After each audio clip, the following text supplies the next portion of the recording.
Ready? Go! बिस्मिल्लाहिर्रहमानिर्रहीम। अस्सलाम वालेकुम। क्या आप चाय पीते हैं?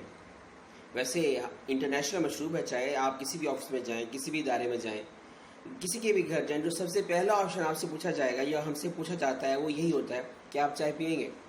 वैसे चाय पीनी भी चाहिए, लेकिन चाय पीनी चाहिए। आज के सेगमेंट में मैं आपको बताऊंगा कि चाय किसे कहते हैं, दूध पत्ती क्या होती है और मलाई मार की दूध पत्ती क्या होती है। अगर हम मुताला करें तो पता चलता है कि चाय में एंटीऑक्सीडेंट्स बहुत ज़्यादा तादाद में पाए जाते हैं, जो कि हमारे जिस्म की जो सेल्स हैं उनके लिए बहुत ज़रूरी होता है। अगर आप चाहते हैं कि आपके जिस्म की जो सेल्स हैं वो अच्छे रहें, उनमें बढ़ोतरी हो, वो कायम रहें, तो फिर चाय आपकी बॉडी के लिए बहुत अच्छी है। लेकिन अगर आप चाय में दूध बहुत ज़्यादा इस्तेमाल करते हैं या डालते चले जाते हैं और चाय में दूध ज़्यादा हो जाए, पत्ती कम हो जाए, तो फिर ये जो चाय बनती है इसको हम दूध पत्ती तो कहेंगे, चाय नहीं कहेंगे। और ये जो बनेगी दूध पत्ती, ये आपके बॉडी के एंटीऑक्सीडेंट्स के लिए बिल्कुल भी फ़ायदेमंद नहीं होती।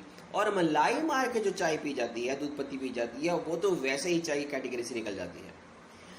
तो इसलिए अगर आप चाय बनाते हैं या कहीं भी जाते हैं और आपसे पूछा जाता है कि क्या आप चाय पिएंगे, तो शौक से पिए चाय, क्योंकि चाय आपकी बॉडी के लिए अच्छा है। कहते भी हैं कि जब आप चौबंद होना चाहते हैं, चौकस होना चाहते हैं, एक्टिव होना चाहते हैं, तो चाय की एक प्याली पीजिए और आप देखिए घंटों बैठ के काम कीजिए, आप बिल्कुल एक्टिव रहेंगे। इसकी एक सबसे बड़ी मिसाल साद कैन है कि जो कि हमारे मुल्क के बहुत बड़े पेंटर रहे, उनके घर में बहुत ज़्यादा चाय बनती थी और कहते हैं कि एक दिन में कम से कम 50 प्याली चाय पी जाते थे। चाय पीते थे, दूध पत्ती नहीं, ना मलाई मार के दूध पत्ती। तो आपने भी, अगर आप चाहते हैं कि आप किसी ऑफिस में काम कर रहे हैं और आपको फटीग फील हो रहा है, आप थक चुके हैं, तो फिर फ़ौरन चाय बनाइए। खुद बना सकती हैं आप चाय, या चाय बनवा लीजिए, लेकिन साथ कह दीजिए कि चाय में दूध, पत्ती और चीनी एक बैलेंस में अगर हो गया तो वो चाय अच्छी बनेगी और आपके जिस्म पर उसका असर भी अच्छा होगा और देर पा होगा और आप देर तक अपने आप को एनर्जेटिक फील करेंगे। लेकिन अगर आपने दूध पत्ती पी ली और उस दूध पत्ती में मलाई भी मार ली, तो फिर जारी बात है इससे आपकी सेहत को थोड़ा सा खतरा हो सकता है। एक और बात, चाय से पहले अगर आप अपने पेट में बहुत सारे लवाजमात भर लेते हैं, जैसे समोसे हैं, बिस्किट्स हैं, रोल्स हैं, पिज़्ज़ा है, और उसके बाद अगर चाय पीते हैं, तो ऐसी चाय का भी कोई फ़ायदा नहीं है। इससे ये होगा कि आपके जिस्म में, जो आपके मैदे में जो बहुत ज़्यादा स्टफ़ भरा जा चुका है, कि जिसमें मैंने भी बताया समोसे, पकौड़े, इससे आपके जो बॉडी पे असर होगा वो उल्टा ही होगा कि आपको नींद आएगी, आप थकावट फील करेंगे। ऐसी चाय का कोई फ़ायदा नहीं। अगर आप एक्टिव बनना चाहते हैं तो फिर चाय की चुस्की ज़रूर लीजिए।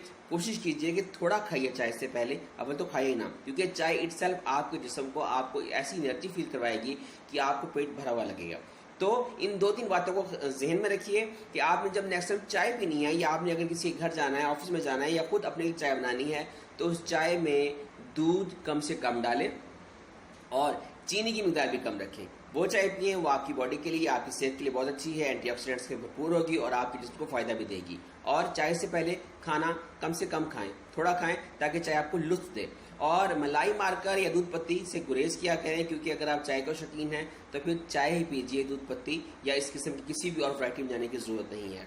तो फिर चाय तैयार कीजिए। आप यकीन मानिए कि चाय आपको एक्टिव कर देगी। मैंने भी अब इस सेगमेंट से पहले, अभी आपने मेरे हाथ में एक कप चाय का देखा होगा, चाय पिया और मैं अपने आप को बिल्कुल एक्टिव फील कर रहा हूँ। और इस चाय में भी दूध कम था, चीनी तो ना होने के बराबर थी, पत्ती बहुत ज़्यादा थी। तो एक अच्छी चाय बनाइए और उस चाय में मुझे भी याद रखिए, वैसे भी चाय अकेले पीने का कोई फ़ायदा नहीं है। आप किसी फ्रेंड को कॉल कीजिए, उससे कि वो आपके साथ आके चाय पिए। जब भी चाय पिया करें, अकेले मत चाय पिया करें, किसी से गॉसिप कर लिया करें, कि उसको बिठा लिया करें और किसी अच्छे से टॉपिक के ऊपर डिस्कस भी किया करें। क्योंकि चाय पर अमूमन आपने देखा होगा कि किसी का रिश्ता अगर करने चाहते हैं तो कहिए चाय में बुला लें। तो मैं ये नहीं कहता कि हमेशा ही जो है रिश्ते वाली कोई बात हो, ऐसी किसी भी टॉपिक पर डिस्कस कीजिए और साथ साथ चाय भी चला लीजिए और उसके साथ कुछ मजीद जो है वो आप जो टॉपिक की बात करना चाहते हैं वो भी कीजिए। अपना ख्याल रखिएगा। आपको सेगमेंट कैसा लगा आप जरूर बताइएगा। बड़े अरसे बाद आपसे मुलाकात हुई, अब इंशाल्लाह आपसे प्रॉपर इंटरवल के साथ मुलाकात होती रहेगी। अपना ख्याल रखिएगा, मुझे फीडबैक जरूर दीजिएगा। नेक्स्ट सेगमेंट में आपसे बहुत ज़्यादा मुलाकात होगी। अपना ख्याल रखिएगा। टेक केयर, अल्लाह हाफिज़।